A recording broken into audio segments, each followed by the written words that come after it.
Hey, my name's James Nicholson and welcome to my channel. It's happened. The Bank of England has put interest rates up and this one is a shocker. We've got a lot to unpack here. I'm going to have to read my notes, but I want to make sure that you guys really understand what this means for us as homeowners, property investors, and anyone that really is interested in property needs to watch this video today. So make sure that you share this with some other people. If you know some people that are interested in property investing or should know, let's unpack it in a simple way without the government jargon, which makes it a little complicated. So I will have to look down. Now, before we jump into this, do make sure that you subscribe to the channel and hit the bell notification. If it's your first time here, we make new content every single day about property investing. And smash that like button, guys. Whether you agree with the interest rates going up or down, smash that like, because that helps me get more eyeballs on YouTube. So take a second. If you didn't, smash it over there. Cool. Right. So this is what the Bank of England are saying. Now, interest rates have gone up. And they've gone up from 4.5% to 5%. And these are their three core reasons why. You probably know this anyway, but this is from the horse's mouth. So they're saying inflation is too high and it's been around 10% since last summer. It dropped to 8.7%. It was as high as 11%. And then it's stuck at exactly 8.7%. And that's one of the key reasons why we went up 0.5% today rather than 0.25%. The Bank of England is in absolute chaos and they don't seem to be dealing with this. If you look at other countries in the Western world, they're dealing with it far better than we are. So the rates have been raised to make sure inflation falls and stays low. That's one of their key messages that they've got out there. And they still, they've said this a few times, not looking like it, but they're saying they still expect inflation to fall off a cliff in 2024 and hit their target of 2% inflation. Sorry, they think inflation is going to fall off a cliff in 2023, this year, and it will hit their 2% target in 2024. Wow, they're not really showing us much on that one, are they? But that's what their beliefs are. So rates have gone up. So the rates have gone up from 4.5% as a base rate to 5%. Now, what was interesting on previous meetings is in the press conferences after, they've said, look, we think that we've done all the interest rate rises that we need to do now. They indicated that. The language is totally different this time. In fact, they're signaling that there's going to be more. And so they just keep reiterating, all that matters is that we deal with inflation. It doesn't matter how high rates go. So we need to expect more rate rises. 0.5% is pretty big. Now, how many people voted on this? Well, there's 9 members of the Monetary Policy Committee. And it was a vote of 7 people voted yes to 2 voted no. Right? That is pretty similar than we've had in recent months. I think it's been 7-2 most of the recent ones. So there's 2 people that are just really against interest rate rises. And if you look through the Bank of England notes, which will take you a good 40 minutes to read, it takes quite a while to go through and really digest all the information in there. But if you go through that, you'll see that the 2 people that are saying that, look, we shouldn't be raising rates anymore, is that they're saying that there's such a lag that the rate increases that we've already had are going to do the job anyway. And all we're doing is adding more pain onto people that have got higher gas and electric bills, and now there's a mortgage crisis looming as well. So they believe that we've already done what we need to do. It's just a case of waiting it out now. So we'll see. Now, the GDP is up, so we're not looking at a recession at the moment. And that's at 0.25% gross domestic productivity. So yeah, we're making more money in the country. We're back to pre-pandemic levels now, which is interesting. But this might change, right? So right now, we're not looking at a recession, but they're going to be pushing us into a recession. It's quite surprising that we didn't go into one already, but somehow we've survived. Now, employment is up, and that's one thing that the Bank of England They like to seem to destroy people. They want to push employment possibly down because that will stop people spending and that will stop inflation, is the argument on that. So employment is up, but who are those people taking the jobs? Well, interestingly, it's not people that were necessarily on the unemployment list. Most of the people that have got back to work are people that were off sick. And what they've been talking about is that the NHS has these huge waiting lists at the moment. And some people have been dealt with now. And by dealing with those people, they've got them back to work. So they weren't signed like on the dole, for example. They were on sick leave. And by getting those people helped and getting the NHS more efficient, that's actually got the employment up. So the unemployment rate sticks the same, right? So the unemployment rate is at 3.8%.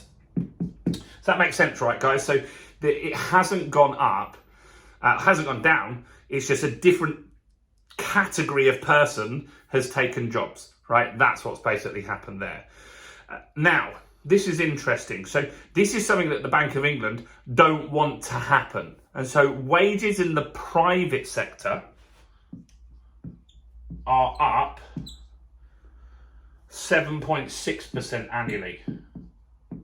So that means that they're not feeling, the people that got a pay rise, because I understand not everybody got one, but that's why they're not people aren't feeling the inflation as much as they could be. If their wages had stayed the same and we still had 10% inflation, it would be much worse. And so what we're seeing is that people are still going out spending, and that's what the government want to curtail at the moment. Retail sales are actually some of the best that they've been in 18 months.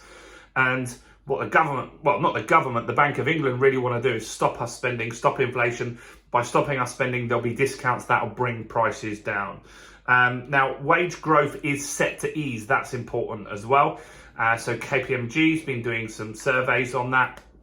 And that's important that we're not looking in the near future to have some huge pay rises again, because then you get something called a wage price spiral, which means that wages go up for normal people and then they spend more and then everything just goes around in a vicious circle and you really find it hard to beat inflation then. And if that happens, if wages keep going up, then what will happen is interest rates will go to ridiculous levels, and that's really what they're going to do.